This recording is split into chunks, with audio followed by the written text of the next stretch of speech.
పలకలేరని ఆకాశానికి చెప్పని ఈ రక్తాక్షర లేఖని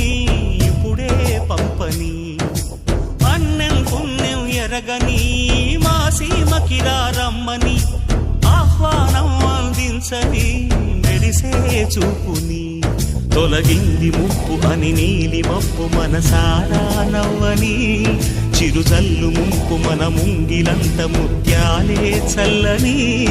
ఆశాసు గంధమై నేలంతా సంక్రాంతి గీతమే పాడేలా శాంతి మంత్రమై